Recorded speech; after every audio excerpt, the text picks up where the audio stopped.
செவி கொடுங்கள் கண்மலைக்கு, நோக்கி பாருங்கள் இரட்சகரை.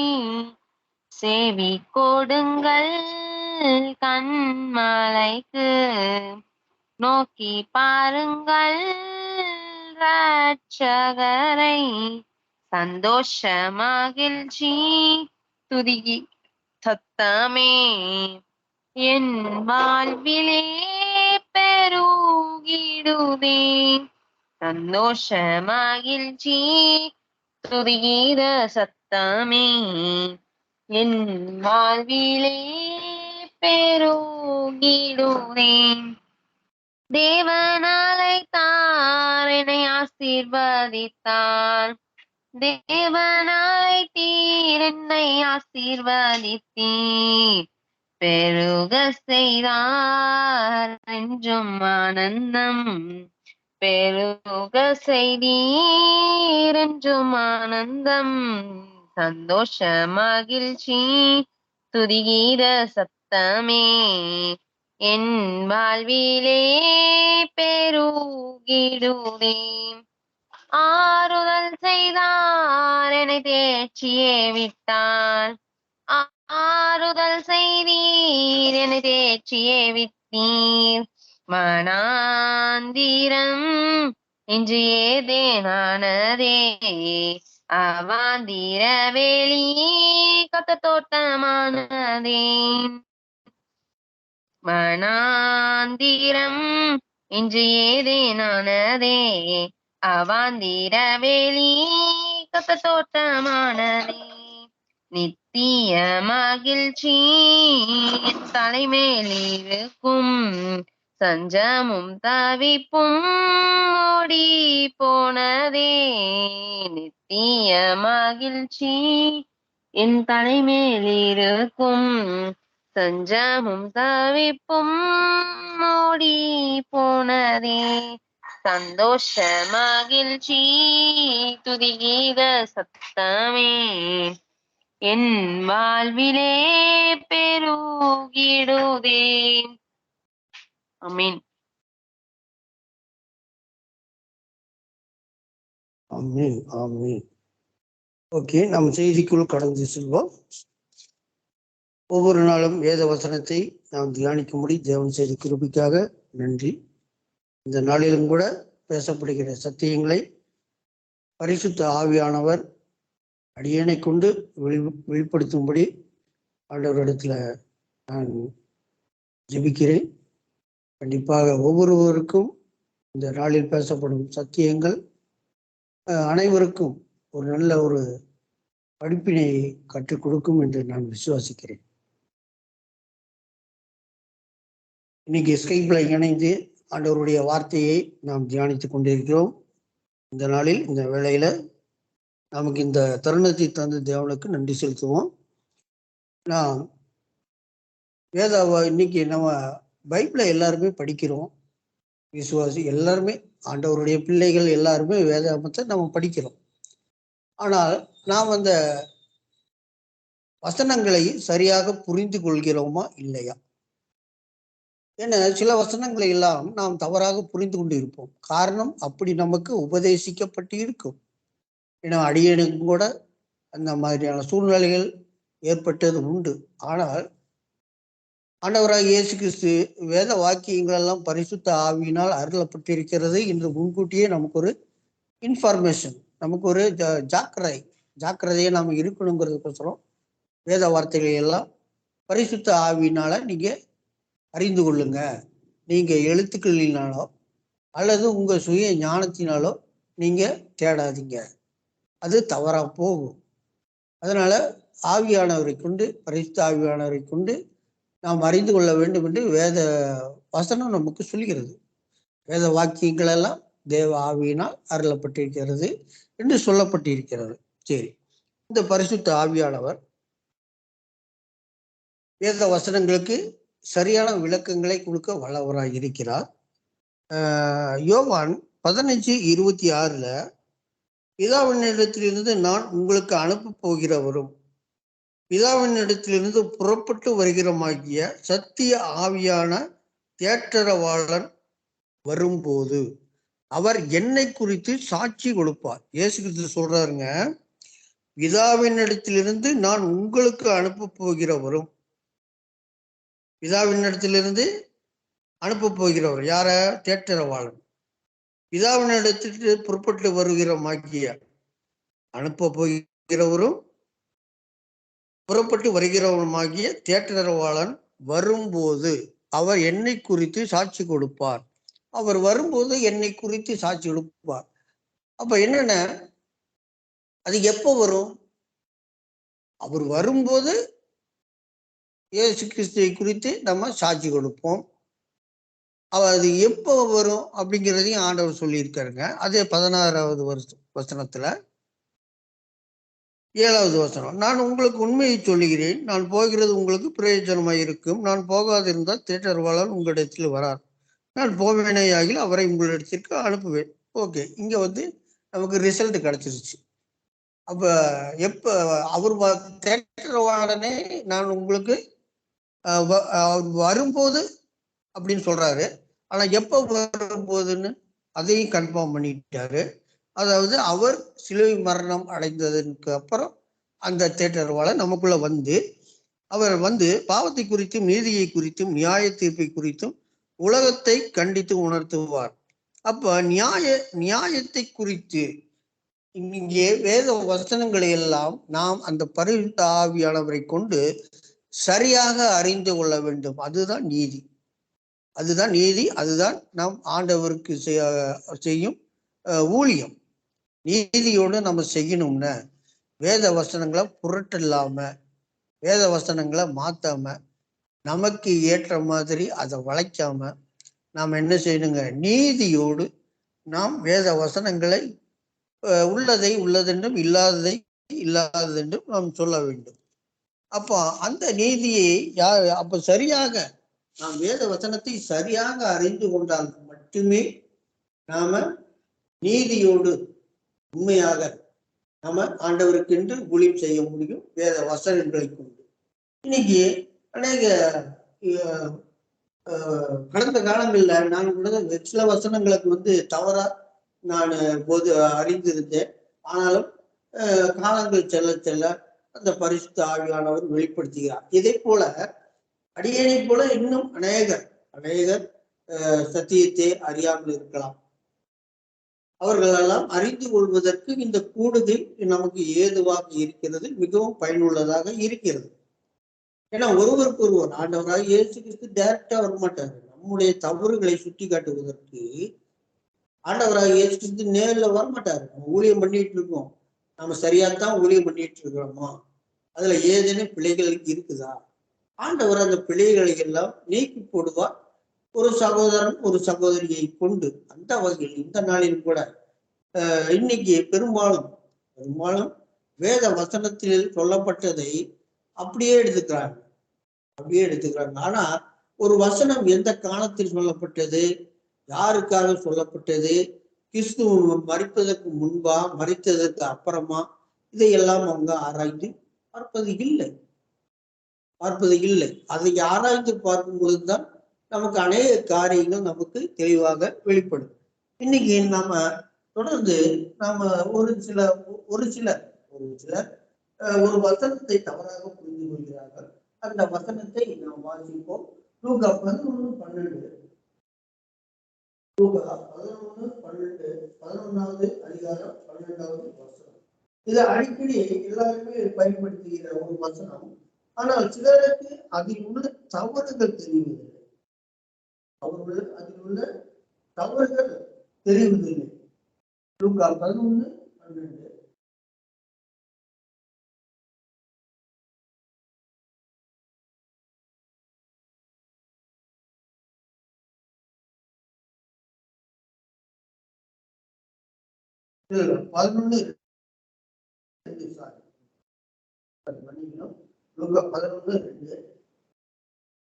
ஆண்டவராகிய இயேசு கிறிஸ்து இந்த வசனத்துல ஜெபம் பண்ணுவது எப்படின்னு சீடர்களுக்கு சொல்லிக் கொடுக்கிறாரு. ஆனால் அது காலப்போக்கில் அந்த வசனம் எப்படி மாறுபட்டது, நமக்கு எப்படி மாறுபட்டது என்பதை வசனத்தை கொண்டு நாம் அறிந்து கொள்ளலாம். 11:2 நீங்கள் ஜெபம் பண்ணும் போது பரமண்டலங்களில் இருக்கும் எங்கள் பிதாவே, உம்முடைய நாமம் பரிசுத்தப்படுத்துவதாக, உம்முடைய ராஜ்யம் வருவதாக, உம்முடைய சித்தம் பரமண்டலத்திலே செய்யப்படுகிறது போல பூமியிலே செய்யப்படுவதாக. இந்த வசனத்தை இதனுடைய சரியான விளக்கம் அறியாததற்கு முன்பு ஒரு நாளைக்கு 3 தடவை ஜெபம் பண்ணாலும் இந்த வசனத்தை நான் சொல்லுவேன். நான் அந்த ஜெபம் பண்ணி, ஆனால் எனக்கு ஒரு சகோதரர் அவர் விளக்கி சொல்லும் போது அதை நான் ஏற்றுக்கொண்டேன். வேத வசனத்தை கொண்டு விளக்கும் பொழுது நாம அதை மறுக்க முடியாது. வசனத்தை யாராவது பொய்ன்னு சொல்ல முடியுமா? முடியாது. அப்ப நான் ஏற்றுக்கொண்டேன். ஆமா, இங்க பரமண்டலங்களில் இருக்கும் எங்கள் பிதாவு. இன்னைக்கு பரமண்டலம் இந்த பரலோக ராஜ்யம்.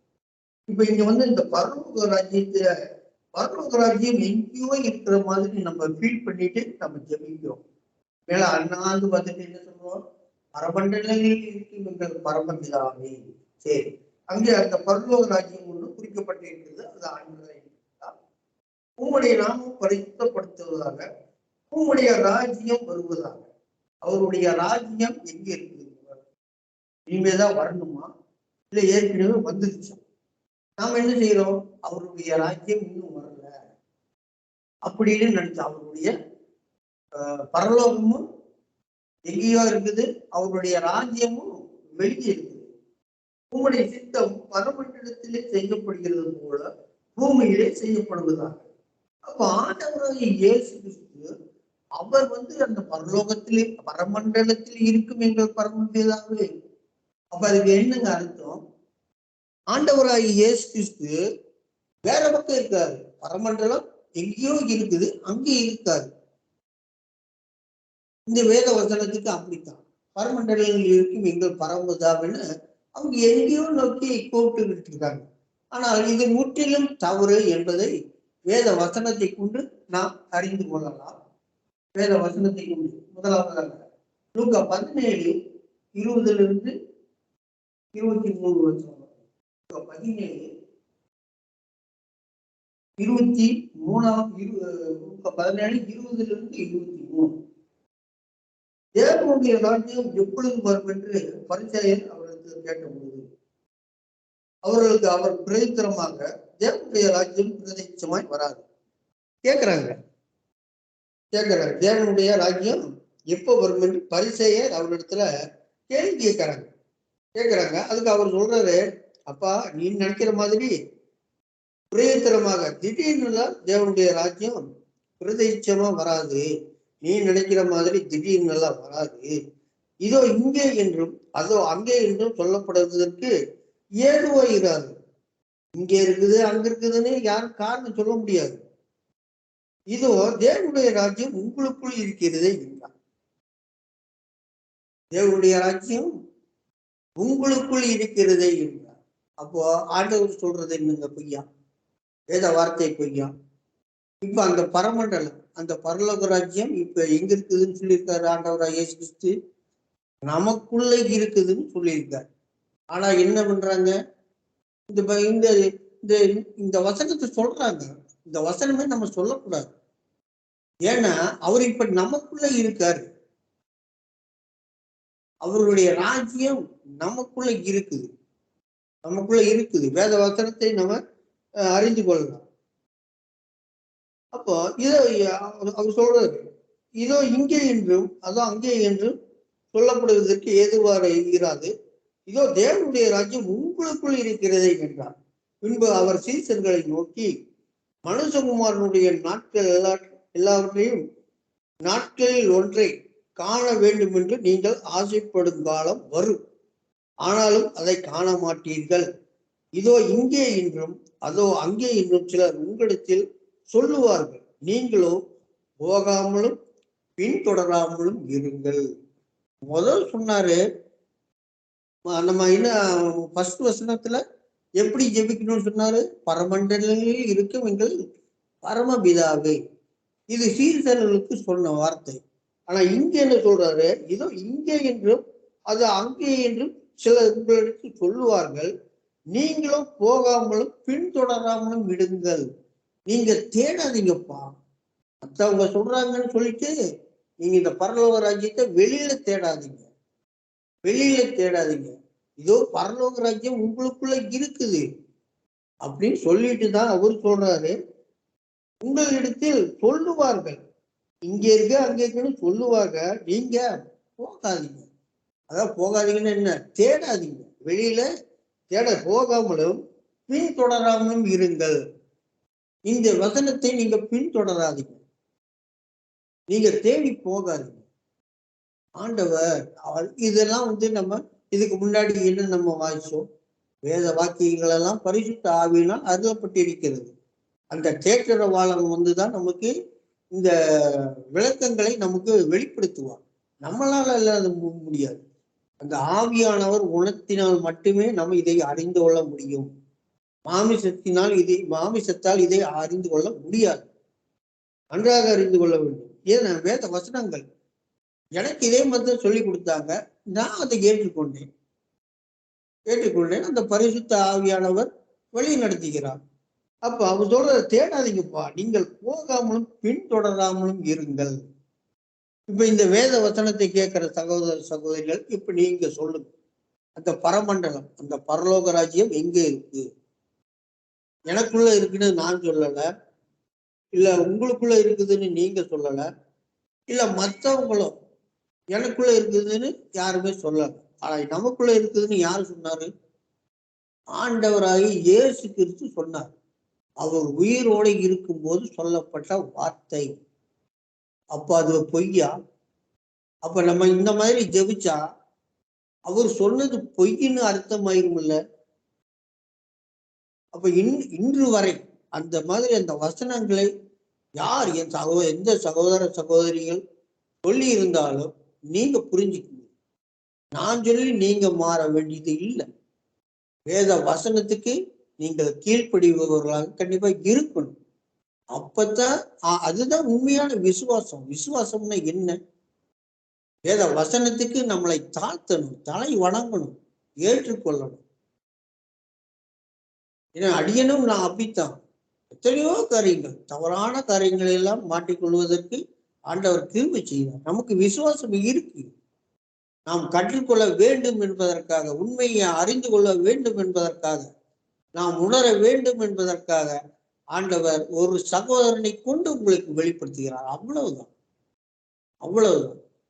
அப்ப ஆண்டவர் சொல்லிட்டாரு, நீங்க இப்ப பரலோக ராஜ்யம் எங்க இருக்குதுன்னு ஆண்டவர் சொல்லிட்டாரு. சகோதர சகோதரிகள் நீங்க முடிவெடுத்து. ஆனா இன்னும் அநேக காரியங்கள், அநேக வசனங்களை நாம் வாசிப்போம். ஏன்னா இன்னும் நம்ம தெளிவு பெற வேண்டும் அல்லவா? யோவான் 1:14 ஆண்டவர் சொல்றாரு. யோவான் 1:14 அந்த வார்த்தை மாம்சமாகி, வார்த்தையாக ஆண்டவராய் மாமிசமாகி கிருபையினாலும் சத்தியத்தினாலும் நிறைந்தவராய் நமக்குள்ளே வாசம் பண்ணினார். இன்னைக்கு ஆண்டவராய் எங்க இருக்காங்க? நமக்குள்ள இருக்க. நம்ம பரமண்டலத்தில் இருக்கும் பரமபிதாவின்னு நம்ம இங்க இருக்கீங்க. மேல வந்து நம்ம ஜெபிக்கிறோம். ஆண்டவர் எங்க இருக்காரு? நமக்குள்ள இருக்க. வார்த்தை மாமிசமாகி கிருபையினாலும் சத்தியத்தினாலும் நிறைந்தவரால் இப்ப நமக்குள்ள வாசம் செய்கிறார். முதல் ஆண்டவர் இயேசு கிறிஸ்து என்ன சொன்னாரு? பரலோக ராஜ்யம் உங்களுக்குள்ள இருக்கு. இப்ப என்ன சொல்றாரு இயேசு கிறிஸ்து? நான் உங்களுக்குள்ள இருக்கேன் அப்படின்னு சொல்றாரு. சரி, எபேசியர் 4:6. ஏன்னா வேத வசனத்தை கொண்டுதான் நம்ம அறிந்து கொள்ள முடியும். இதற்கும் செவி சாய்க்கவில்லை என்றால் ஒண்ணும் பண்ண முடியாது. எபேசியர் 4:6. எபேசியர் 4:5-6. அங்க யோவான் 1:14 இயேசு கிறிஸ்து என்ன சொன்னாரு? நான் உங்களுக்குள்ள இருக்கேன். வார்த்தை மாமிசமாய் கிருபையினாலும் சத்தியத்தினாலும் நிறைந்தவராய் உங்களுக்குள்ள இருக்கேன்னு குமார் இயேசு கிறிஸ்து சொல்லிட்டாரு. இங்க பிதா சொல்றது பாருங்க, எபேசியர் 4:5 ஒரே கர்த்தரும் ஒரே விசுவாசமும் ஒரே ஞானஸ்நானமும் எல்லாருக்கும் ஒரே தேவனும் பிதாவும் உண்டு. ஒரே தேவனும் பிதாவும் உண்டு. அவர் எல்லார் மேலும் எல்லாரோடும் உங்களை எல்லாருக்குள்ளும் இருக்கிறார். 2 பேரும் சொல்லிட்டார். கிறிஸ்துவும் சொல்லிட்டாரு நான் உங்களுக்குள்ள இருக்குன்னு, பிதாவும் சொல்லிட்டாரு. பரிசுத்த ஆவியானவர் அது ஆட்டோமேட்டிக்கா இயேசு கிறிஸ்து மரணம் அடைந்ததுமே நமக்கு இன்னைக்கு வந்துருச்சு. இப்ப பிதா குமாரன் பரிசுத்த ஆவி மூவரும் திருத்தத்துவமாக நமக்குள்ள இருக்காங்க. அப்ப எப்படி பரமண்டலம் வெளியில இருக்கும்? பரலோக ராஜ்யம், அதாவது நீங்க பாத்தீங்கன்னா பழைய ஏற்பாட்டுல 10 கட்டளைகள் எழுதப்பட்ட அந்த கற்பலகை, அது ஒரு பெட்டியில வச்சு என்ன பண்ணுவாங்க, ஒரு அந்த பரிசுத்த தலத்துக்குள்ள கொண்டு போய் வச்சிருவாங்க. உடன்படிக்கை பெட்டிக்குள்ள வச்சு அந்த பரிசுத்த தலத்துக்குள்ள வச்சிருவாங்க. ஏன்னா அந்த பரிசுத்த தலம் தான் ஆண்டவர் வாசம் செய்கிற இடம். பரிசுத்த தலம் தான் ஆண்டவர் வாசம் செய்கிற இடம். அப்ப அது ஒரு நிழல், நமக்கு அது ஒரு நிழல். அப்ப அந்த பரிசுத்த தலம்னு சொல்லப்பட்ட இடத்துல ஆண்டவர் இருக்காரு. இப்ப அந்த பரிசுத்த தலம், இப்ப ஆண்டவராக இயேசு பிதா குமாரன் பரிசுத்த ஆவி மூவரும் நமக்குள்ள இருக்கும்போது அந்த பரிசுத்த தலம் எங்க இருக்கும்? நமக்குள்ளதான் இருக்கும். அவங்க எங்க இருக்கிறாங்களோ, பழைய ஏற்பாட்டுல சகோதர சகோதரிகள் புரிந்து கொள்ள வேண்டும். பழைய ஏற்பாட்டுல அந்த பரிசுத்த தலத்துக்குள்ளதான் ஆண்டவர் இருந்தாரு. இன்னைக்கு அந்த ஆண்டவர் நமக்குள்ள இருக்காருன்னா அந்த பரிசுத்த தலம் எங்க இருக்கு? அந்த பரலோக ராஜ்யம் எங்க இருக்கு? நமக்குள்ள இருக்கு. இதை நாம அறிந்து கொள்ள வேண்டும். நம்ம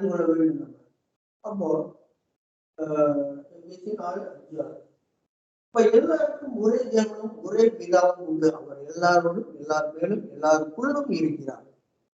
வேற வசனங்களை நீங்க நோட் பண்ணிக்கீங்க, மீண்டும் ரிப்பீட் ஒரு வாட்டி நீங்க வாட்சி பாருங்க. ஏன்னா நம்ம தவறு செஞ்சிருக்கலாம், அறியாமையினால நம்ம வேத வசனத்தை தவறா புரிஞ்சிருக்கலாம். ஆனா அதுல இருந்து நாம் தெளிவு வருவதற்கு ஒரு வாய்ப்பு ஆண்டவர் உருவாக்கி கொடுக்கிறார். நம்மளை மாற்றிக்கொள்ள வேண்டும். இல்லை, இத்தனை வருஷம் நான் இப்படித்தான் ஜெபிச்சேன், அதனால இப்படித்தான் ஜெயிப்பேன் ஒன்றும் பண்ண முடியாது. அதனாலதான் சொன்னது, ஜனங்கள் அறியாமையினால் சங்காரமாகிறார்கள். பிரச்சனைகள் வருவதற்கு என்ன காரணம்? அது வீட்டிலேயோ இல்ல ஊர்லயோ இல்ல நாட்டிலேயோ தேசத்திலேயோ பிரச்சனைகள் வருவதற்கு காரணம் என்ன? சத்தியத்தை மட்டும் அறிந்திருந்தால் எங்கேயுமே எந்த பிரச்சனையுமே இருக்காது. இன்னைக்கு எல்லா தேசத்திலையும் சத்தியத்தை அறியாத மக்கள் இருக்காங்க. அதனாலதான் எல்லா தேசத்திலையும் பிரச்சனைகள் இருக்கு. குறிப்பிட்ட தேசத்துல மட்டும்தான் பிரச்சனை இல்லை. நம்மளுடைய ஆண்டவருடைய நோக்கம் என்ன, அவருடைய சித்தம் என்ன? எல்லாரும் மனம் மாற வேண்டும். அதற்காகத்தான் நம்மளை ஒரு கருவியாக பயன்படுத்துகிறார். ஒரு சகோதரனோ ஒரு சகோதரியை கொண்டு நம்மளுக்கு வெளிப்படுத்துகிறார். அப்போ பழைய ஏற்பாட்டுல எப்படி அந்த உடன்படிக்கை பெட்டிக்குள்ள அந்த 10 கட்டளைகள் இருந்துச்சு, அதுதான் பரிசுத்த தலத்துக்குள்ள வைக்கிறாங்க. அது பரிசுத்த தலம் தான் ஆண்டவர் இருக்கிற ஸ்தலம், அவர் இருக்கிறது அப்படிங்கிறாங்க. இன்னைக்கு அந்த பரிசுத்த ஸ்தலம் இயேசு கிறிஸ்து சொல்லிட்டாரு, நான் உங்களுக்குள்ளதான் இருக்கேன்னு. இது அவன் சொல்லிட்டாரு, உங்களுக்குள்ளதான் இருக்கேன்னு. பரிசுத்த ஆவியானவர் நான் மறைத்து விட்டால் உங்களுக்கு வருவான்னு சொன்னாரு, அதுவும் வந்துட்டாரு. இப்ப மூவரும் நமக்குள்ளதான் இருக்காங்கிறது கன்ஃபார்ம் ஆயிடுச்சு. நான் சொல்லல, வேத வசனம் சொல்லுகிறது.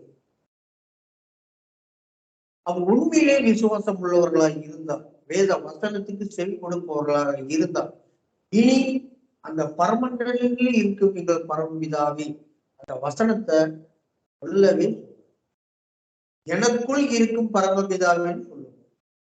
எனக்குள்ள வாசம் செய்கிறீங்க.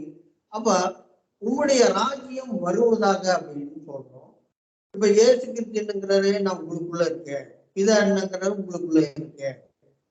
நம்ம வருவதாக நம்ம வெளியே தேடும் போது அப்ப 2 இயேசு கிறிஸ்துவா? நமக்குள்ள ஒரு இயேசு கிறிஸ்து, வெளியில ஒரு இயேசு கிறிஸ்துவா? சிந்தித்து பாருங்க. ஏன்னா ஆண்டவர் நமக்கு பலமும் அன்பும் தெளிந்த புத்தியும் உள்ள ஆவியை நமக்கு கொடுத்திருக்காரு. நாம தான் அதை ஆராய வேண்டும். ஆவியானவரை கொண்டு நாம் அதை ஆராய்ந்து பார்க்கும் பொழுது நமக்கு அந்த காரியங்கள் எல்லாம் நமக்கு புலப்படும். மத்தேயு 25:1-12. ஏன்னா முதல் விசுவாசம் வேணும். விசுவாசம் வேணும். விசுவாசம் இருந்தால் மட்டுமே ஆண்டவருடைய வார்த்தையை ஏற்றுக்கொள்ள முடியும். விசுவாசம் இல்லைன்னா ஏற்றுக்கொள்ள முடியாது. அப்ப விசுவாசம் உள்ளவர்கள் என்ன செய்யணும் அப்படிங்கிறத செய்தியை கேட்கிற சகோதர சகோதரிகள் நீங்களே முடிவெடுங்க. அப்போ பாருங்க, மத்தேயு 25 1-12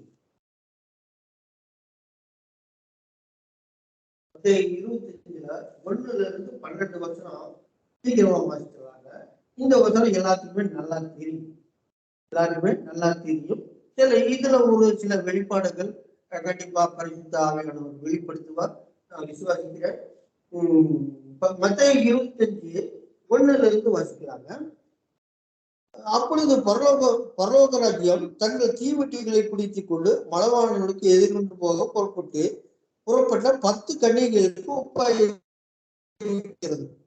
அவர்கள் 5 பேர் புத்தியுள்ளவர்களும் 5 பேர் புத்தி இல்லாதவர்களுமாய் இருந்தார்கள். புத்தி இல்லாதவர்கள் தங்கள் தீவெட்டிகளை எடுத்துக்கொண்டு போனார்கள். எண்ணெயோ கூட கொண்டு போகவில்லை. இங்க தீவெட்டி 1, எண்ணெய் 1, 2 பொருள் கூறப்பட்டிருக்கிறது. எண்ணெய் 1, தீவெட்டி 1. ஓகே. மணவாளன் வர தாமதித்த போது அவர்கள் எல்லாரும் நித்திரை மயக்கம் அடைந்து தூங்கிவிட்டார். இந்த 10 கன்னிகைகள்ல 5 பேர் புத்தி உள்ளவங்க, 5 பேர் புத்தி இல்லாதவங்க. 5 பேர் விசுவாசம் உள்ளவங்க, 5 பேர் விசுவாசம் இல்லாதவங்க. அதை வெளிப்படுத்துவதற்காக சொல்லப்பட்ட ஒரு ஊமமாய், ஒரு உதாரணமாக சொல்லப்பட்ட வார்த்தை. அப்போ இயேசு கிறிஸ்து புத்தி உள்ளவர்கள் தங்கள் தீவெட்டிகளோடு கூட தங்கள் பாத்திரங்களை எண்ணெயும் கொண்டு போனார்கள். புத்தி இல்லாதவர்கள் தீவெட்டியை மட்டும் கொண்டு போனாங்க. புத்தி இல்லாதவர்கள் தீவெட்டியை மட்டும் கொண்டு போனாங்க. புத்தி உள்ளவங்க தீவெட்டியும் கொண்டு போனாங்க, எண்ணெயும் கொண்டு போனாங்க. மணவாளன் வர தாமதித்த போது அவர்கள் எல்லாரும் நித்திரை மயக்கமா அடைந்து தூங்கி விட்டார்கள். ஆண்டவருடைய வார்த்தை வரும் பொழுது நாம் அதுக்குதான் ஆண்டவர் சொல்றாரு, செவி கொடுத்து கேளுங்கள், செவி கொடுத்து கேளுங்கள். அநேக இடங்கள்ல அந்த வார்த்தை சொல்லப்பட்டு இருக்கிறது. இங்க தூங்கிட்டாங்க. மணவாளன் வர தாமதித்த போது அவர்கள் எல்லாரும் நித்திரை மயக்கம் அடைந்து விட்டார்கள். ஆண்டவருடைய வார்த்தை வரும் பொழுது என்ன பண்ணிடுறாங்க, அத சரியா அறிந்துக்காம, நித்திரை மயக்கம்னா என்னங்க, புரிந்து கொள்ளாமல் போகிறார்கள். இல்லைன்னா அந்த அசல்ட்ட நினைக்கிறாங்க. இப்போ ஒரு சபைக்கு போறோம், சபையில வருங்க ஊழியக்காரர் செய்தி கொடுக்கும் போதோ இல்ல இத ஸ்கைப்ல நம்ம செய்தி கொடுக்கும் பொழுதோ அதுல ஒரு சிலர் கவனிச்சு கேட்பாங்க, ஒரு சிலர் கவனிக்காம இருப்பாங்க.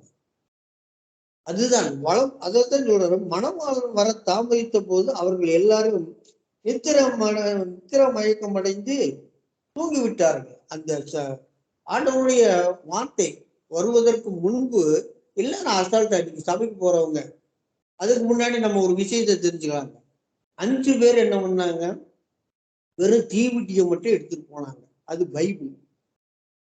மற்ற 5 பேர் என்ன பண்ணாங்க, தீவெட்டியும் எண்ணெயும் கொண்டு போனாங்க. அப்ப பைபிளும் விசுவாசமும், அப்போ மணவாளன் வர தாமதித்த போது அவர்கள் எல்லாரும்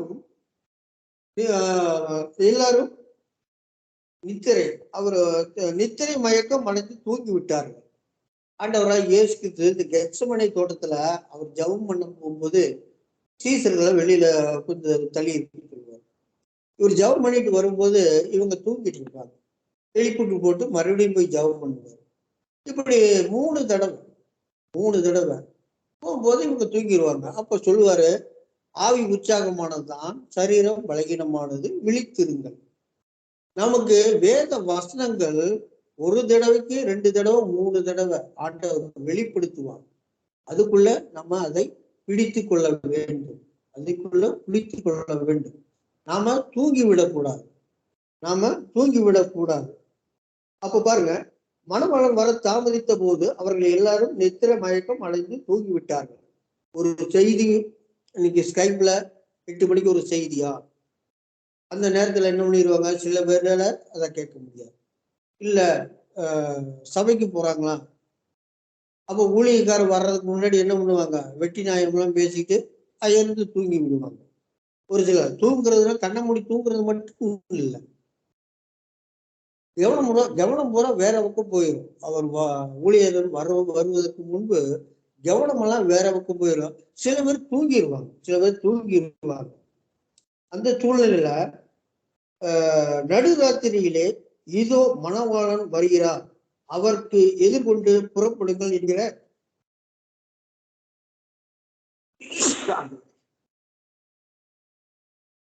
இதோ நடுராத்திரியிலே இதோ மணவாளன் வருகிறார், அவருக்கு எதிர்கொண்டு போங்கள், புறப்படுங்கள் என்கிற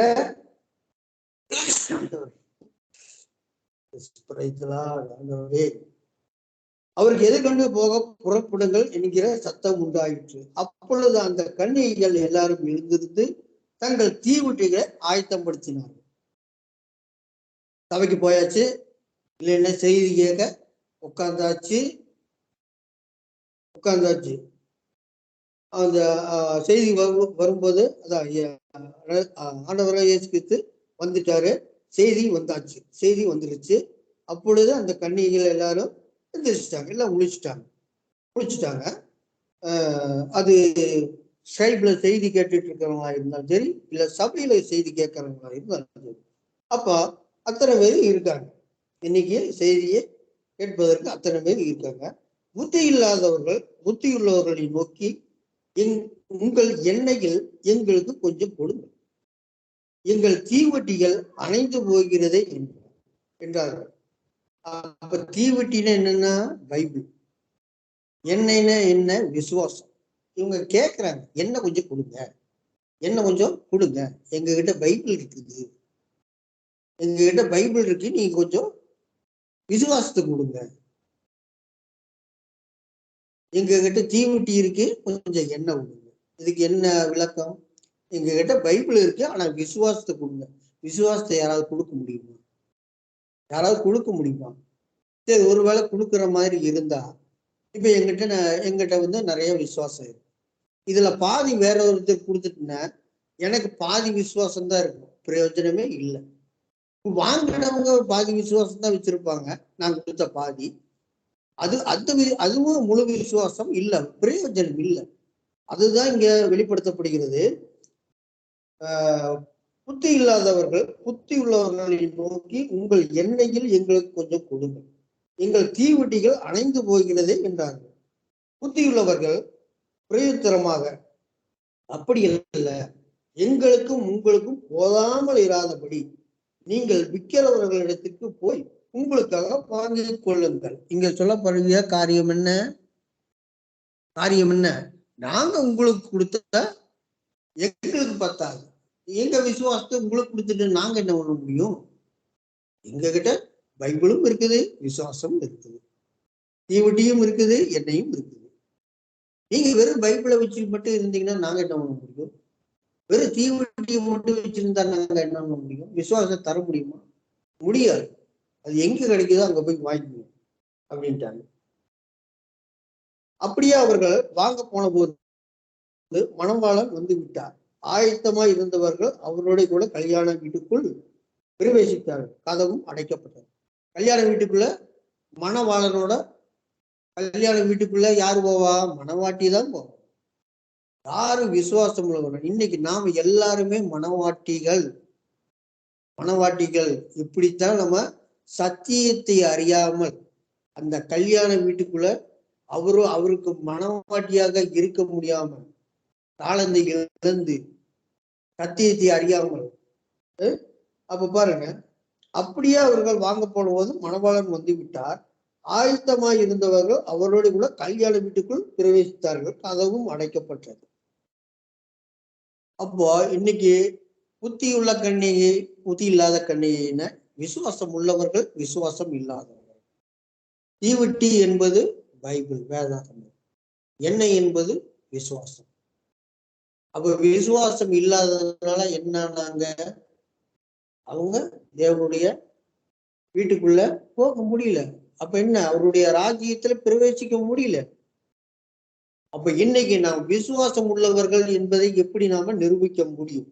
அதற்கு பாருங்க, பின்பு மற்ற கன்னிகைகளும் வந்து ஆண்டவரே ஆண்டவரே எங்களுக்கு திறக்க வேண்டும் என்றார்கள். அதற்கு அவர், உங்களை அறியேன் என்று மெய்யாகவே உங்களுக்கு சொல்லுகிறேன் என்றார். இப்படி ஒரு சூழ்நிலைக்கு நாம் ஆளாக வேண்டுமா? வெறும் தீவெட்டியை மட்டும் கையில வச்சுட்டு இருக்கலாமா? எண்ணெய் இல்லாமல் இருக்கலாமா? எண்ணெய் இல்லாம தீவெட்டிய ஒண்ணும் பண்ண முடியாது. விசுவாசம் இல்லாம பைபிள்ல நம்ம சத்தியத்தை கத்துக்கொள்ள முடியாது. அப்போ ஒவ்வொரு நாளும் நாம ஒரு வசனத்துக்கு தவறான விளக்கங்களை நாம கடைபிடித்திருந்தால் அதுக்கு சரியான விளக்கம் வரும் பொழுது அதை பிடித்து கொள்ள வேண்டும். விசுவாசம் உள்ளவர்களாக நாம் இருக்க வேண்டும். அப்பொழுதுதான் அந்த கல்யாண வீட்டுக்குள் பிரவேசிப்போம். தேவனுடைய ராஜ்யத்துல நாம பிரவேசிப்போம் என்பதை முதல் தெரிந்து கொள்ளணும். இப்ப சகோதர சகோதரிகளுக்கு புரிந்திருக்கும். அந்த பரமண்டலில் இருக்கும் எங்கள் பரமபிதாவே, அதை சொல்லலாமா சொல்லக்கூடாது? விசுவாசம் உள்ளவர்கள் கண்டிப்பா சொல்ல மாட்டாங்க. ஏன்னா ஆண்டவராய் இயேசு கிறிஸ்து நமக்குள்ள இருக்காரு, அந்த பரலோகமும் நமக்குள்ளதான் இருக்குதுன்னு வேதவசம் நமக்கு தெளிவாக சொல்லப்பட்டிருக்கிறது. இன்னும் பாருங்க, வெளிப்படுத்தின விசேஷம் 21:3. சரி, பரலோக ராஜ்யம் ஆண்டவராய் இயேசு கிறிஸ்து இவங்க மட்டும்தான் நம்ம கூட இருக்காங்களா? வேற யாராவது இருக்காங்க? சொல்லலாம் நிறைய. நமக்குள்ள எருசலேம் இருக்குது, நாம தான் சியோன் குமாரத்திகள், நாம தான் உலகம், நாம தான் பூமி. நல்ல ஆண்டவர் விதையை குறித்து உண்மை சொல்றார். நல்ல நிலத்தில் விதைக்கப்பட்ட விதை, நல்ல நிலம். இந்த பூமி எதுங்க? நம்முடைய இருதயம். இப்படி பரிசுத்த ஆவியானவரை கொண்டு அநேக காரியங்களை நாம் அறிந்து கொள்ளலாம். அது இல்லாதனால தான் நாம் தவறு செய்வதற்கு, தவறாக அறிந்து கொள்வதற்கு ஒரு சூழ்நிலைகள் உருவாகி விடுகிறது. வெளிப்படுத்தின விசேஷம் 21:3 வாசிக்கிறாங்க. வெளிப்படுத்தின விசேஷம் 21:3 வசனம். மேலும் பரலோகத்திலிருந்து உண்டான ஒரு பெரும் சத்தத்தை கேட்டேன். இந்த வசனத்தை வாசிப்பதற்கு முன்பு நாம வெளிப்படுத்தின விசேஷம் 1:1 வாசிக்கிறாங்க. சீக்கிரத்தில் சம்பவிக்க வேண்டியவை தம்முடைய ஊழியக்காரர்களுக்கு காண்பிக்கும் பொருட்டு தேவன் இயேசு கிறிஸ்துவுக்கு ஒப்பிட்டதும் தம்முடைய தூதனை அனுப்பி தம்முடைய ஊழியக்காரனாகிய யோவானுக்கு வெளிப்படுத்துவதுமான விசேஷம். சீக்கிரத்தில் சம்பவிக்க வேண்டியவைகளை தம்முடைய ஊழியக்காரர்கள் காண்பிக்கும் பொருட்டு இன்னைக்கு வெளிப்படுத்தப்பட்டு வருகிறது. இதுக்கு முன்னாடி யார் இந்த வசனத்தை வெளிப்படுத்தினாங்களோ தெரியல. இந்த மாதிரி அநேக காரியங்கள் இன்னைக்கு வெளிப்படுத்தப்பட்டு கொண்டு வருகிறது. அப்ப யோவான் சொல்றாரு, அந்த ஒப்பித்ததும் இவர் தம்முடைய தூதனை அனுப்பின யாருங்க? பரிசுத்த ஆவியானவரை அனுப்பி தம்முடைய ஊழியக்காரனாகிய யோவானுக்கு வெளிப்படுத்தினமான விசேஷம். பரிசுத்த ஆவியானவரை கொண்டு எழுதப்பட்ட ஆகமம் தான் இந்த வெளிப்படுத்தின விசேஷம். சரி, இப்ப 21:3 வருஷத்துக்கு வருவோம். வேற பரலோகத்திலிருந்து உண்டான ஒரு பெரும் சத்தத்தை கேள்வி. நம்ம பரலோக ராஜ்யம் எங்க இருக்குதுன்னு நம்ம வாசிச்சோம், நமக்குள்ள இருக்குது. பரலோக ராஜ்யம் ஆண்டவரே சொல்லிட்டாரு, இங்க இருக்குது அங்க இருக்குதுன்னு தேடாதீங்க, இங்க இருக்குது அங்க இருக்குதுன்னு தேடாதீங்க. மத்தவங்க சொல்லுவாங்க, அதை நம்பி போயிடாதீங்க அப்படின்னு தெளிவா திட்டவட்டமா சொல்லிட்டாரு. நம்ம புரிகிற மாதிரி. இது படிக்காதவங்களுக்கு சொன்னா கூட புரிஞ்சுக்குவாங்க. நமக்குள்ள இந்த வசனத்தை சொல்லி எக்ஸ்பிளைன் பண்ணும்போது புரிஞ்சுக்குவாங்க. அப்போ பரலோகத்திலிருந்து உண்டான ஒரு பெரும் சத்தத்தை கேட்டேன். அது இதோ மனுஷனிடத்திலே தேவனுடைய வாசஸ்தலமாய் இருக்கிறது. எப்படிங்க? அந்த பரலோகத்திலே ஒரு சத்தம் உண்டாச்சாங்க. அது எது? நம்மளுடைய இருதயம். அந்த பெருஞ்சத்தத்தை கேட்டேன். அது இதோ மனுஷர்களிடத்திலே தேவனுடைய வாசஸ்தலம் இருக்கிறது. அவர்களிடத்திலே அவர் வாசமாய் இருப்பார். அவர்களும் அவருடைய ஜனங்களாய் இருப்பார்கள். தேவன் தாமே அவர்கள் கூட இருந்து அவருடைய தேவனாய் இருப்பார். இங்க நமக்கு என்ன? பரிசுத்த ஸ்தலம், பரலோக ராஜ்யம். இங்க என்னங்க? வாசஸ்தலம். மனுஷனிடத்திலே தேவனுடைய வாசஸ்தலம் இருக்கிறது. அந்த வாசஸ்தலம் நமக்குள்ளதாங்க இருக்கிறது. வாசஸ்தலம் நமக்கு நல்லா தெரியும். பழைய ஏற்பாட்டுல வாசஸ்தலம், பரிசுத்த ஸ்தலம், மகா பரிசுத்த ஸ்தலம், இது எல்லாம் தேவனை வணங்குவதற்கு இப்ப நம்ம சொல்றோம்ங்க, கோயில்னு சொல்றாங்க, ஆலயம், அந்த மாதிரி இருந்ததுதான் அதெல்லாம். ஆனா இதெல்லாம் எங்க இருக்குது? நமக்குள்ள இருக்குது. இதுதான் பரிசுத்த ஆவியானவர் நமக்கு வெளிப்படுத்தக்கூடிய காரியங்கள். அப்ப ஒவ்வொரு வேத வசனங்களையும் ஆவியானவரை கொண்டு அறிந்து கொண்டால் மட்டுமே நாம் கற்றுக்கொள்ள முடியும். ஆவியானவர் இல்லைன்னா நாம வசனங்களை தவறாக அறிந்து கொண்டு நாம என்ன பண்ணுவோம்? இந்த தவறான வழியை அதுதான் சரின்னு பின்பற்றி நாம் சோரம் போய்விடுவோம், ஏமாந்து போய்விடுவோம். அதனால வேத வசனங்கள் வரும் பொழுது நாம் அதற்கு செவி கொடுப்பவர்களாக இருக்கணும். மத்தேயு 7:11. மத்தேயு 7:11.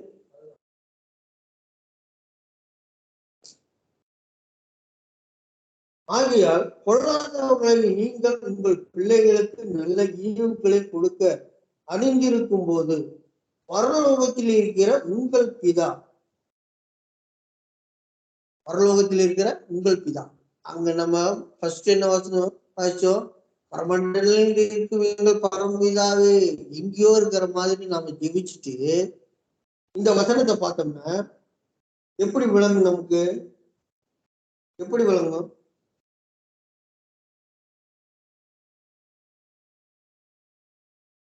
ஆகையால் பொல்லாதவர்களை நீங்கள் உங்கள் பிள்ளைகளுக்கு நல்ல ஈவுகளை கொடுக்க அறிந்திருக்கும் போது பரலோகத்தில் இருக்கிற உங்கள் பிதா. அப்ப என்ன பண்ணுவோம்?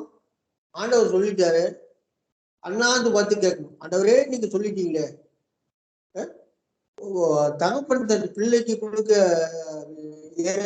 நினைத்திருக்கும் போது நீங்க எனக்கு கொடுப்பீங்கன்னு மேல அண்ணாந்து பார்த்துட்டு கேட்கணும். அவர் நமக்குள்ள இருக்காரு, அவருக்கு தெரியாதா? அவர் என்ன சொல்றாரு? நல்ல ஈவுகளை, தகப்பன் தன் பிள்ளைக்கு நல்ல ஈவுகளை கொடுக்க அறிந்திருக்கும் பொழுது உங்கள் பரமபிதா எங்க இருக்காருங்க? நமக்குள்ள இருக்காரு. தெரியாதா அவருக்கு? தெரியாதா? என்ன தேவைன்னு ஒரு தகப்பன் கூட பிள்ளைக்கு என்ன வேணுங்கிறது அவன் சொன்னாதான் தெரியும். ஆனால் நம்ம ஆண்டவராக இயேசு கிறிஸ்து நமக்குள்ளேயே இருக்காரு. நம்ம சொல்லாமையே அவருக்கு தெரியும். வாயிலிருந்து வார்த்தைகள் வருவதற்கு முன்பே இன்னதென்று அறிந்திருக்கிறேன். வேத வசனம் தெளிவாக சொல்லப்பட்டிருக்கிறது. நீ நினைப்பதற்கும் வேண்டுவதற்கும் அதிகமாக இவ்வளவு வசனங்கள் நமக்கு ஆதாரமாக இருக்கிறது.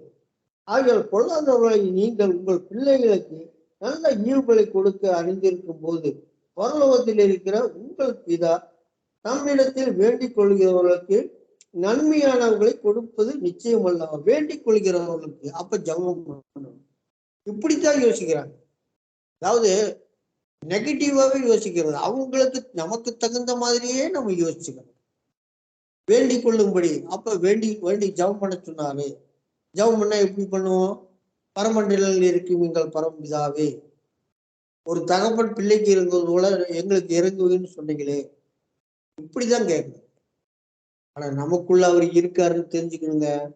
அதனாலதான் அவரு சொல்றாரு, வாயிலிருந்து வார்த்தைகள் வருவதற்கு முன்பே இன்னதென்று அறிந்திருக்கிறேன்.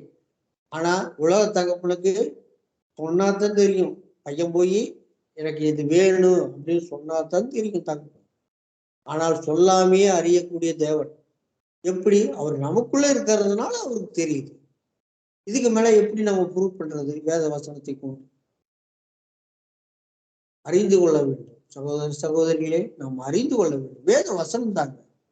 ஒவ்வொரு நாளும் ஆண்டவர் வேத வசனத்தை கொண்டு நமக்கு வெளிப்படுத்தி கொண்டே இருப்பார். நாம் என்ன செவி கொடுத்து கேட்கணும்.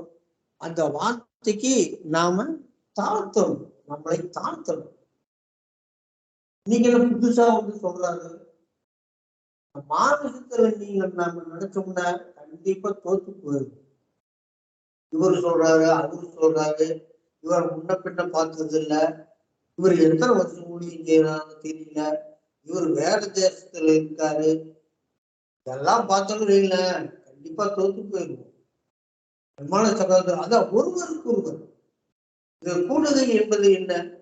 ஒருவருக்கு ஒருவர் நம்ம என்ன புத்தி சொல்லுகிறவர்களாக நம்ம இருக்கிறோம். இன்னைக்கு ஒரு இன்னொரு சகோதரர் வசனத்தை கொண்டு ஏதாவது சொல்லும் பொழுது அதை வந்து சரியான வசனத்துக்கு சரியான விளக்கமாக இருந்தால் அதை கண்டிப்பாக நம்ம ஏற்றுக்கொள்ளணும். நான் ஏற்றுக்கொள்வேன். அப்பதான் வளர முடியும் ஊழியத்தில், இல்லைன்னா வளர முடியாது. கிணத்துல உள்ள கல் மாதிரி பேர் முடியும். அப்ப நம்ம ஆண்டவருடைய வார்த்தையை செவி கொடுக்கணும். ஆண்டவர் சொல்றாரு, ஒரு தகப்பன் தன் பிள்ளைகளுக்கு நல்ல ஈவுகளை கொடுக்க நினைத்திருக்கும் போது உங்களுக்கு பிதா கொடுப்பது அதிக நிச்சயம் அல்லவா? ஆமா ஆண்டவரை, எனக்குள்ள இருக்கீங்க, கண்டிப்பா நீங்க எனக்கு கொடுப்பீங்க. நான் கேட்க வேண்டியதில்லை, நான் கேட்க வேண்டியதில்லை. எனக்காக நீங்க எல்லாமே படைச்சு வச்சிருக்கீங்க. பொண்ணு, வெள்ளி, வைரம், வைடூரியா எல்லாம் படைச்சு வச்சிருக்கீங்க. நான் எப்ப தரணுமோ அப்ப நீங்க எனக்கு தருவீங்க. என்னுடைய தேவைகளை எல்லாம் நீங்க சந்திப்பீங்க. வேத வசனம் சொல்கிறது, உங்களுக்காக ஆயத்தப்படுத்தினெல்லாம் உங்கள் கண்கள் காணவும் இல்லை, காதுகள் கேட்கவும் இல்லை. உங்களுக்கு எல்லாமே ஆயத்தப்படுத்தியாச்சப்பா.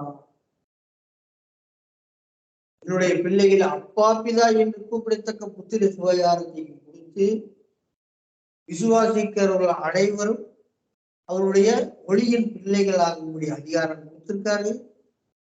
அப்புறம் எப்படிங்க நமக்கு செய்யாம போவாரு? அப்ப சந்தேக உணர்வு, ஆண்டவரை எனக்கு இதை செய்யுங்க, அதை செய்யுங்க, அதை கொடுங்க, இதை கொடுங்க, இதையெல்லாம் கேட்டா என்ன அர்த்தம்? உலக பிரகாரமாக நம்ம கேட்டா என்ன அர்த்தம்? நமக்கு சந்தேகம், அவர் கொடுப்பாரா கொடுக்க மாட்டாரு.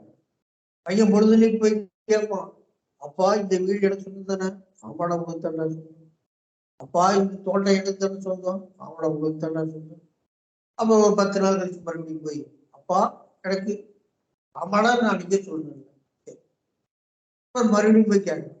அப்ப என்னன்றது, அப்பா ஏன்னா உனக்குத்தான்ங்கிறது உனக்கு தெரியாதா? என்னோட சொத்தெல்லாம் உனக்குத்தான்னு தெரியாதா? எப்ப கொடுப்பனா அப்ப கொடுப்பன. உனக்காக நான் வச்சிருக்கிறத நீக்கு உனக்கு தெரியுமா தெரியாது? அதே போல நமக்காக ஆயத்தப்படுத்தினவர்கள், ஆனா பையனுக்கு தெரியாது. அப்பா எத்தனை சொத்து சேர்த்து வச்சிருக்காரு, எந்த அளவுக்கு இருக்குன்னு பையனுக்கு முழுசா தெரியாது. அதே போலத்தான் நமக்கு அவர் சொல்றாரு, உங்களுக்காக நான் ஆயத்தப்படுத்தினவைகளையெல்லாம் உங்கள் கண்கள் காணவும் இல்லை, அதுகள் கேட்கவும் இல்லை. இன்னைக்கு என்ன பண்றோம்? ஆண்டவராய் இயேசு எங்கேயோ இருக்காரு, பரலோகராஜ்யம் எங்கேயோ இருக்குது, வானத்துக்கு அந்த பக்கம் இருக்குது, கற்பனைகள். அவன் அந்த கற்பனைக்கு மட்டும் அளவே இல்லை. கண்மூடித்தனமான கற்பனைகள். கற்பனைக்கு யாரும் தடை பண்ண முடியாது. எப்படி வேணாலும் கற்பனை பண்ணலாம்.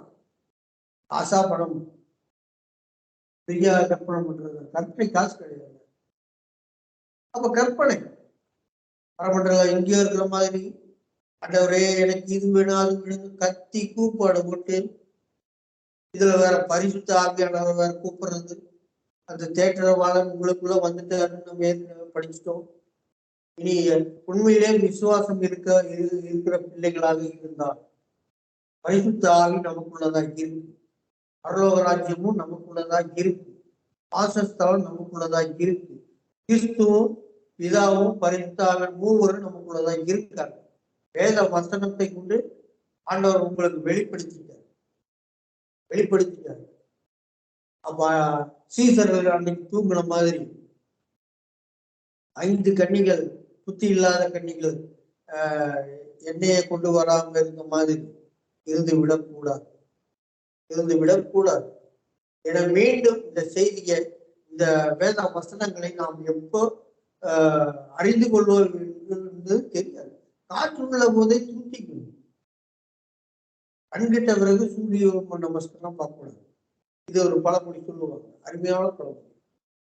வேத வசனங்கள் கிடைக்கும் பொழுது அதை நாம் பற்றி கொள்ளுவதாக நாம் இருக்க வேண்டும். அடுத்த வசனம் மத்தேயு 10 5-8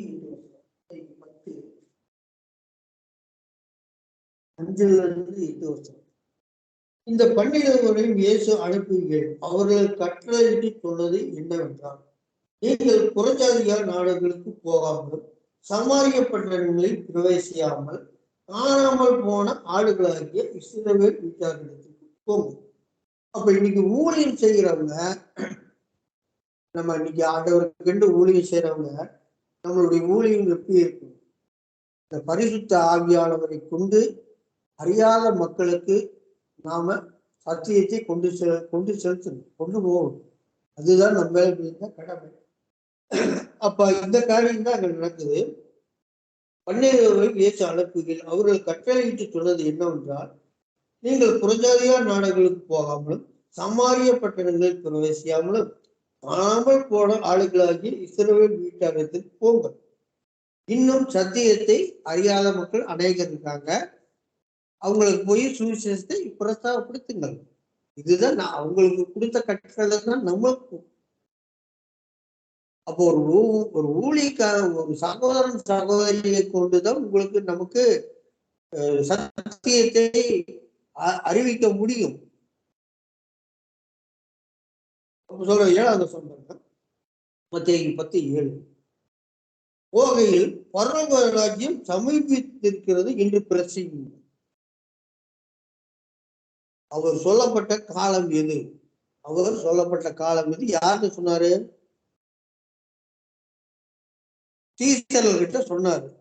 ஆனா அதுல ஒரு மறைப்பு இருக்கு பாருங்க. சீசர்களே சில நேரத்துல ஆண்டவர் சொல்றத புரிஞ்சுக்க மாட்டாங்க. அப்ப ஆண்டவர் சொல்றாரு, உங்களுக்கும் புரியலையான்னு ஒரு சில இடங்கள்ல நம்ம அந்த வசனத்தை நாம வாசிக்கிறோம். அப்ப போகையில் பரலோக ராஜ்யம் சமீபித்திருக்கிறது என்று பிரசங்கியுங்கள். சமீபத்திருக்கிறது. பரலோக ராஜ்யம் எங்கேயோ இருக்கிறது என்று சொல்லலாம். சமீபத்து அப்படின்னா, சமீபம்னா என்னங்க? பக்கத்தால எங்க? நமக்குள்ள. இது சீசர்களுக்கு அப்ப தெரியாது.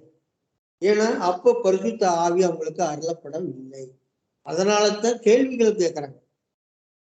ஆண்டவராய் இயேசு கிறிஸ்து ஒவ்வொரு உபதேசங்களையும் சொல்லும் பொழுது, அவரு எடுத்துக்காட்டாக்க உண்மையாக சொல்லும் பொழுது சீசர்கள் புரிந்து கொள்ளணும். அதுக்குதான் அவரு சொல்றாரு, நீங்களுமோ புரிந்து கொள்ள. ஏன்னா பரிசுத்த ஆவி இல்லை. ஆனா இன்னைக்கு நமக்கு கொடுக்கப்பட்டு இருக்கிறது. அவர் சொல்றாரு, 12 இயேசு அனுப்புகள் அவர்கள் கட்டளையிட்டு சொன்னது என்னவென்றால், 7வது வசனம், போகையில் பரலோக ராஜ்யம் சமீபித்திருக்கிறது என்று பிரசங்கி. பக்கத்துலதான் போய் இருக்குது, தூரத்துல எல்லாம் இல்லை. நீங்க அண்ணாந்து பார்க்குற தூரத்துல எல்லாம் இல்லை, பக்கத்துலதான் இருக்கு. ஆனா சீசர்கள் புரிந்து கொள்ள அநேக காரியங்களை ஆண்டவருடைய உபதேசத்தை அவங்க புரிந்து கொள்ளல. அவரே சொல்லுவார், நீங்கள் இன்னுமா புரிந்து கொள்ளாமல் இருக்கீங்க, இன்னுமா விசுவாசம் இல்லாமல் இருக்கிறீங்க. ஆனா இன்னைக்கு நமக்கு பரிசுத்த ஆவி அருளப்பட்டது. ஆனால் அந்த சீசர்களுக்கு அவர் மரித்ததுக்கு அப்புறம் நம்ம அப்போஸ்தலர் நடவடிக்கைகளை நம்ம வாசிக்கிறோம். 2வது அதிகாரத்துல அவங்களுக்கு அந்த பரிசுத்த ஆவியானவர் அந்த பெந்தேகோஸ்தே நாள்ல கொடுக்கப்பட்டுச்சு. நம்மளுக்கும் ஆட்டோமேட்டிக்கா வந்துருச்சு. இன்னைக்கு நம்மளால மட்டும் எப்படி இந்த வேத வசனத்தை அறிய முடிகிறது? நம்மளால இல்லை, பண்ணிக்கணும். எப்படி ஒரு அடையாளத்துக்கு சொல்லணும். நம்மளால எதுக்கு இது எப்படி நம்மளால புரிஞ்சுக்க முடிஞ்சது? அந்த பரிசுத்த ஆவியானவர் நமக்குள்ள இருந்து கிரியை செய்யலாம், நம்மளால புரிஞ்சுக்க முடிகிறது. அப்போ அவர் சொல்றாரு, பரலோக ராஜ்யம் சமீபத்தில் இருக்கிறது என்று சொல்லுங்கள் தான் சொன்னாரு. இவங்களுக்கு பரிசுத்த ஆவி இருந்திருந்தா அவங்க யூகிச்சிருப்பாங்க. நமக்குள்ளதான் தெரியல. ஆனா ஆண்டவர் என்ன கற்றுக் கொடுத்தாரோ அதை மட்டும் போய் மற்றவங்களுக்கு அந்த சுவிசேஷமாக அவர்கள் அறிவித்தார்கள். 2 Corinthians 5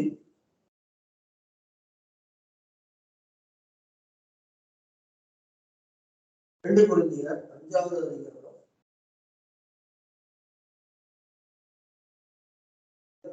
அதிகாரம்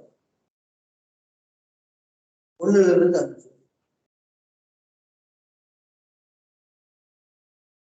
பூமிக்குரிய கூடாரமாகிய நம்முடைய வீடு அழிந்து போனாலும் தேவனால் கட்டப்பட்ட கைவேலை இல்லாத நித்திய வீடு பரலோகத்திலே நமக்கு உண்டென்று அறிந்திருக்கிறோம். அதாவது பரலோகத்துல வீடு இருக்குது. அந்த வீடு எப்படிப்பட்டதா இருக்குங்களா? கையினால் கட்டப்படாமல்.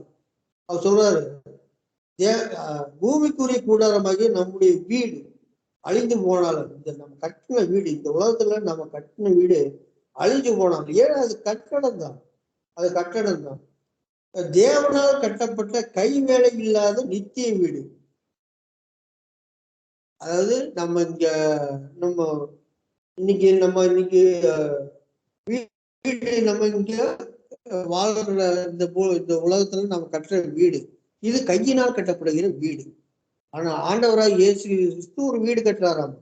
தேவனால் கட்டப்பட்ட கைவேலை இல்லாத நித்திய வீடு. நாம தான் இந்த இருதயம் தான். இந்த இருதயத்தை யாராவது கையினால கட்ட, அந்த இருதயத்தை அதே சேஃப்ல இந்த இருதயத்தை கட்டிக்குள்ள வைக்க முடியுமா? தொடவே முடியாது. வேலை வேணா தொட்டுக்க. அப்ப கை வேலை இல்லாத வீடு எங்க வச்சிருக்காமா? பரலோகத்திலே நமக்கு உண்டு. நமக்கு, எனக்கு, என்னுடைய அப்படிங்கிற வார்த்தை சொன்னாவே நம்ம கிட்ட இருக்குதுன்னு அர்த்தம். என்னுடைய பைபிள் அப்படின்னு சொன்னோன்னு வைங்க, இது என்கிட்ட இருக்குதுன்னு அர்த்தம். என்னுடைய வீடு, என்னுடைய பைக்கு இப்படி சொன்னோம்னா அது நம்ம கிட்ட தான் இருக்குதுன்னு அர்த்தம். அப்ப அவர் சொல்றாங்க, நமக்கு உண்டு என்று அறிந்திருக்கிறோம். அப்ப நம்ம கிட்ட இருக்குது, இதுதான் உணரணும். அப்ப ஏனெனில் இந்த கூடாரத்திலே நாம் தவித்து நம்முடைய பரம வாசஸ்தலத்தை தரித்துக் கொள்ள மிகவும் வாஞ்சி உள்ளவர்களால் இருக்கிறோம். இந்த கூடாரத்திலே நாம் தவித்து, எதுங்க? நமக்குள்ள என்ன தவிக்கிறோம்? இதையெல்லாம் தரித்து கொள்ள வேண்டும், நமக்குள்ள இருக்குது என்பதை அறிந்து கொள்வதற்கு நாம் தவிக்கிறோம். Very simple. ஆவியானவருக்கு நீங்க ஒப்பு கொடுத்த போது வாசஸ்தலம், பரிசுத்த ஸ்தலம், மகா பரிசுத்த ஸ்தலம், பூமி, உலகம் எல்லாமே நமக்குள்ளதான் இருக்குதுங்கிறத இந்த ஆவியானவர் வேத வசனத்தை கொண்டு எல்லாருக்குமே பரிசுத்த ஆவி கொடுக்கப்பட்டுள்ள சகோதர சகோதரிகள் நன்றாக சிந்திக்க வேண்டும். எங்களுக்கு மட்டும்தான் அந்த தகுதி என்று நினைக்க வேண்டும். எல்லாருக்கும் ஏற்றத்தாழ்வு இல்லாமல் அந்த பரிசுத்த ஆவியானவர் எல்லாருக்கும் கொடுத்திருக்கார். என்ன? அதை உணர வேண்டும். காற்று எப்படி எந்த திசையிலிருந்து வருது, எப்படி போகுது தெரியாது. அதை போலத்தான். ஆனா அது மேல வீசும்போது நம்ம அதை உணரணும். அதை போலத்தான் நமக்குள்ள அது இருப்பதை உணர வேண்டும். அப்ப நாம் இந்த கூடாரத்திலே நாம் தவித்து நம்முடைய பரம வாசஸ்தலத்தை தரித்து கொள்ள மிகவும் வாஞ்சி உள்ளவர்களால் இருக்கிறோம். தரித்து கொண்டவர்களானால் நிர்வாணிகளாக காணப்படும். இதை நீங்க புரிஞ்சுக்கிட்டீங்கன்னா, நிர்வாணின்னா என்னங்க? ஒண்ணும் இல்லாதவன் அர்த்தம். ஒண்ணும் இல்லாதவன். அப்ப இதை புரிஞ்சுக்கிட்டோம்னா நாம சத்தியத்தை அறியாதவர்களாக இருக்க மாட்டோம், சத்தியத்தை அறிந்தவர்களாக இருப்போம். தரித்து கொண்டவர்களான இதை புரிஞ்சுக்கிட்டீங்கன்னா, இன்னைக்கு பரலோக ராஜ்யம் நமக்குள்ளதான் இருக்கு, ஆண்டவராய் இயேசு கிறிஸ்து நமக்குள்ளதான் இருக்காரு, வாசஸ்தலம் நமக்குள்ளதான் இருக்கு. இத புரிஞ்சுக்கிட்டீங்கன்னா நீங்க எப்படி பாருங்க, இதை தரித்து கொண்டவர்களானால், நீங்கள் புரிந்து கொண்டவர்களாக நீங்க இருந்தீங்கன்னா நிர்வாணிகளாக அதாவது சத்தியத்தை அறியாதவர்களாக நீங்க இருக்க மாட்டீங்க, சத்தியத்தை அறிந்தவர்களாக இருப்பீங்க. இதை புரிந்து கொண்டா நாம சத்தியத்தை அறிந்து கொண்டவர்களாக இருப்போம். இந்த கூடாரத்தில் இருந்து நாம் பாரம் சுமந்து தவிக்கிறோம். இதையெல்லாம் அறியாம நாம என்ன பண்றோம்? பாரம் சுமந்து தவிக்கிறோம். எப்படி? இத நாம இன்னைக்கு நிர்வாணியா ஒண்ணும் இல்லாம இருக்கோம். ஏன்னா இந்த ஆவியானவர் பரலோகராஜி எல்லாம் நமக்குள்ளதான் இருக்குதுன்னு நாம அறியாம இருப்பதனால எப்படி இருக்குது நம்மளுடைய உள்ளம் எப்படி இருக்கு? இந்த கூடாரத்தில் இருக்கிறன்னா பாரம் சுமந்து தவிக்கிறோம். ஆண்டவரே, பரலோகத்தில் இருக்கும் எங்கள் பரமபிதாவே, நாங்க கூப்பிடுறது உங்கள் காதுல கேட்குதா இல்லையா தெரியல. பரலோகம் எத்தனை கிலோமீட்டர் இருக்குதுன்னு கூட சொல்லல. பைபிள்ல சொல்லப்பட்டிருந்தா கூட எனக்கு தெரியும். அதுக்கும் வழி இல்லாம போச்சு. நான் என்ன பண்றது ஆண்டவரே? கேட்டுச்சா கேட்கலையா தெரியல. பரலோக ராஜ்யம் சமீபத்தில் இருக்கிறது என்று சீசர்களுக்கு சொன்னாங்க. நாம இன்னைக்கு அவருடைய சீசர்கள் தான். சமீபம்னா பக்கத்துல யாராவது நமக்கு முன்னாடி ஒரு 10 அடி தூரத்துல நிக்கிறாங்கன்னு வைங்களேன், நம்ம எப்படி கூப்பிடுவோம்? சத்தம் போட்டு ஏ பீட்டர் வா, ஏ தாமஸ் வா, இப்படிதான் கூப்பிடுவோம். இதே நம்ம ஓங்கி சத்தம் போட்டு கூப்பிட்டோம் வெய்யுங்க, அவன் முன்னாடி நிக்கிறவன் என்ன சொல்லுவது? ஏப்பா அவங்களுக்கு என்ன பைத்தியமா?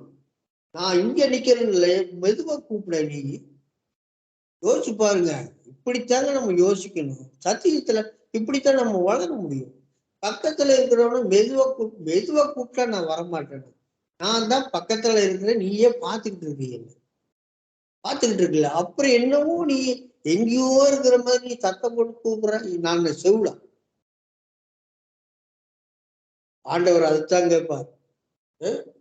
நம்ம செவி கொடுத்து கேட்கிறோமோ இல்லையோ, நாம நினைக்கிறதுக்கே செவி கொடுத்து கேட்கிறவர் அவரு என்னமோ செவிடரா இருக்கிற மாதிரி நம்ம ஒரு சவுண்ட் விட்டு கூப்பிடுறது, பயங்கரமான சவுண்ட் விட்டு கூப்பிடுறது. புரிந்து கொள்ளணும். அவ்வளவுதான். அறியாமை உள்ள காலங்களை தேவன் நினைக்க மாட்டார். நம்ம அறியாமல் இருக்கிற வரைக்கும் அவர் எதுவும் தப்பா நினைக்க. ஏன்னா சிறு குழந்தைகள் அறியாமல் எல்லாரும் அப்படித்தான். நானும் அப்படித்தான் இருந்தேன். இப்ப மட்டும் என்ன எல்லாமே கற்றுக்கொள்ளவில்லை, இப்பதான் கத்துக்கொண்டு வருகிறேன். அடியேன் மூலம் வெளிப்படுத்தின காரியங்களை என் மூலமா உங்களுக்கு அறிவிக்கப்படுகிறது. அவ்வளவுதான். இதே தாளந்து எல்லாத்துக்குமே உண்டு. ஏன்னா பரிசுத்த ஆவியானவர் எல்லாத்துக்கும் இருக்கிறார். இந்த கூடாரத்திலே நாம் பாரம் சுமந்து தவிக்கிறோம். இந்த உலக பிரகாரமாக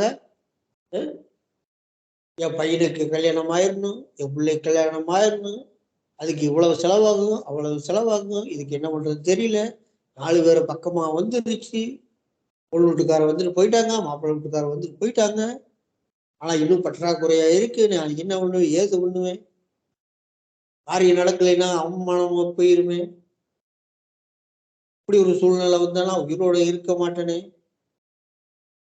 என்ன ஒரு சிந்தனை. இதுதான் பாரம் சுமந்து தவிக்கிறோம். எனக்கு வீடு இல்லையே, தோட்டம் இல்லையே, ஏனுங்க வாடகை வீட்டுல இருக்கிறவங்கிட்ட போய் கேட்டா, ஏப்பா உனக்கு சொந்த வீடு இல்லையா?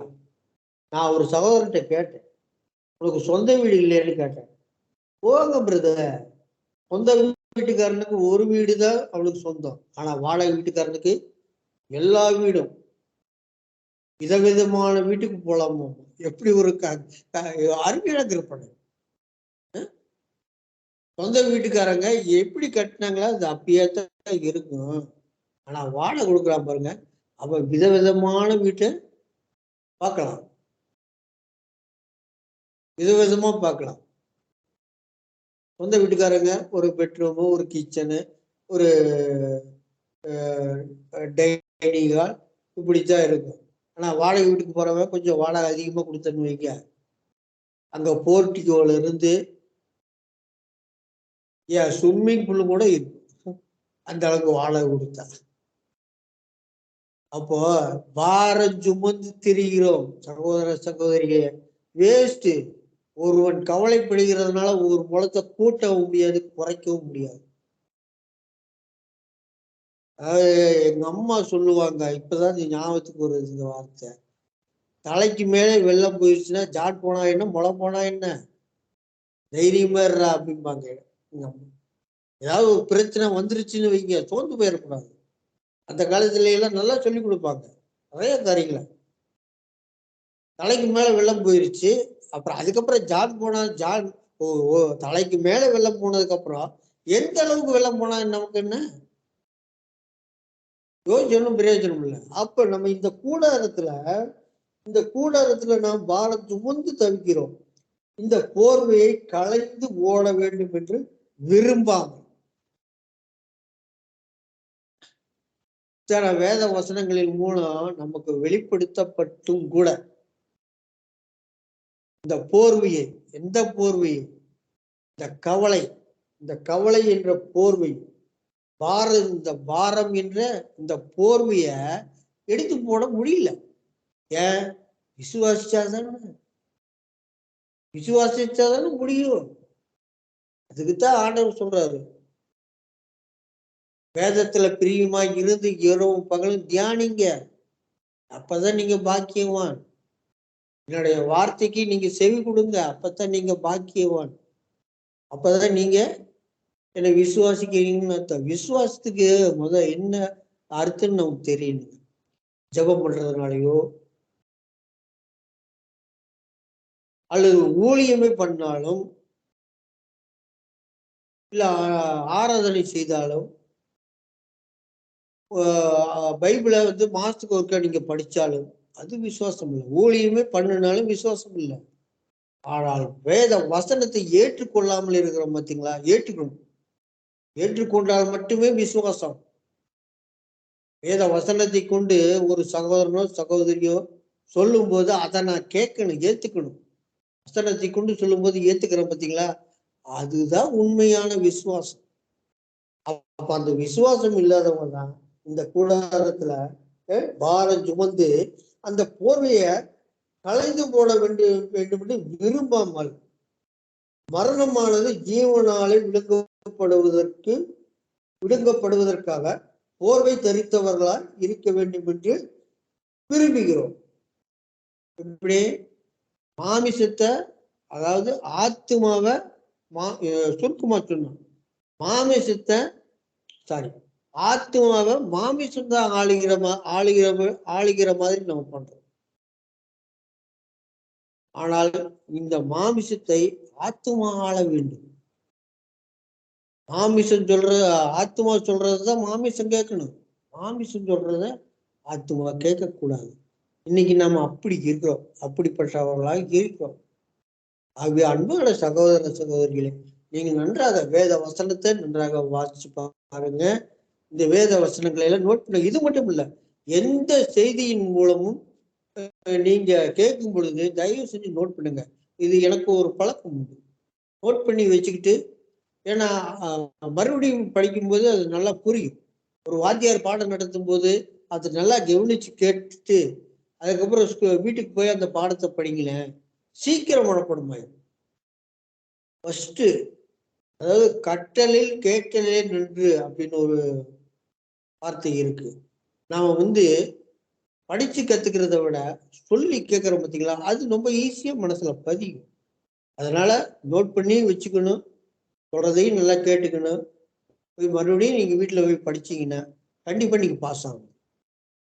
கண்டிப்பா நீங்க சத்தியத்துக்குள்ள ஆண்டவருக்கு ஏதுவான பிள்ளைகளா இருப்பீங்க. ஓகே, இந்த நாளில் அடியன் மூலம் வெளிப்பட்ட இந்த காரியங்கள்ல ஏதேனும் தவறுகள் இருந்தால் தயவு செய்து சொல்லுங்க. யாரும் மறைக்க வேண்டாம். ஏன்னா நீங்க சொல்லலைன்னா நான் கற்றுக்கொள்ள முடியாது. இருந்தால் சொல்லுங்க, ஏற்றுக்கொள்கிறேன். தேவனுக்கு மகிமை உண்டாகும். ஆமென்.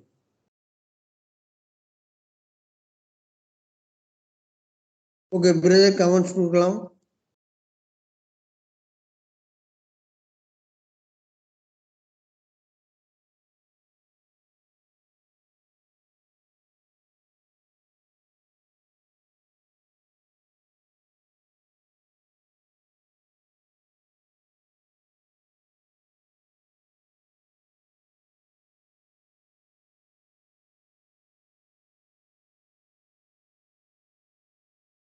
Hello brother, Easter brother.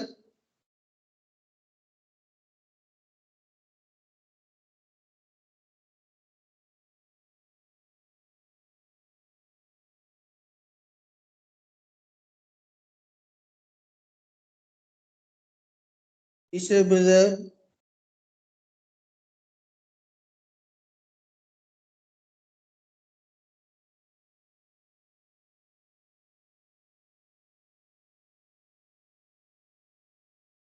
சொல்லுங்கண்ணே, ப்ரேயர் பண்ணி முடிச்சிடலாண்ணே.